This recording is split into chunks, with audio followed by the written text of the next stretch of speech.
Many of you probably know that we have sheep and some other stuffed animals in our DisciplesNet studio and office, and we have talked about them from time to time, but if you have not heard stories about it before, the idea is that when there are only 2 or 3 people here trying to lead a worship service, it helps if we are reminded about all of the other people who are not in the room with us, who are part of our DisciplesNet family in 140 countries.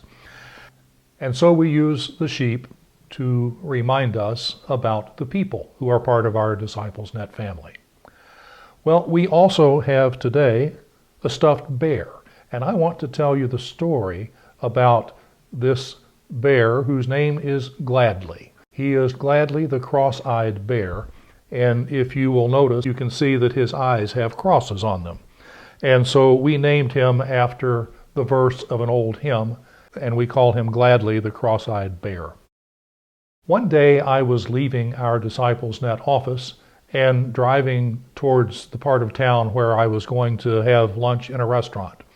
It was a rainy day, and as I drove through a residential area, I saw lying down in the middle of the street this stuffed animal.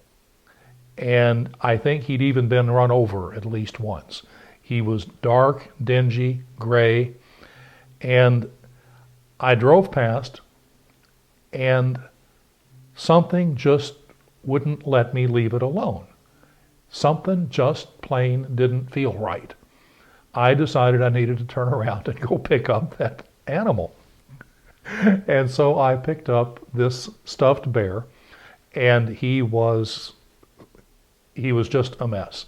He was soaking wet, and he was gray and dingy, and he was flat, and like I said, I think he had been run over once. But anyway, I took him home, put him in the washing machine, and later discovered that he had a big tear right in his tummy here.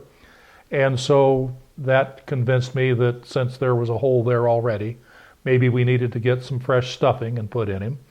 And we did that, and my wife stitched up his wounds. I also say that the day that I drove past and found Gladly lying on the street, that in the car in front of me was a Levite who drove past and didn't stop and didn't do anything. And right behind him there was a car with a priest in it, and he did the same thing. And I just felt like I had to stop. Gladly, of course, reminds me of the story of the Good Samaritan. I make no claim to be a genuine Good Samaritan, but he reminds us of that story. Gladly reminds us that there is healing in the most desperate of circumstance. Gladly reminds us that there is a loving community of people that can lift up and heal and encourage.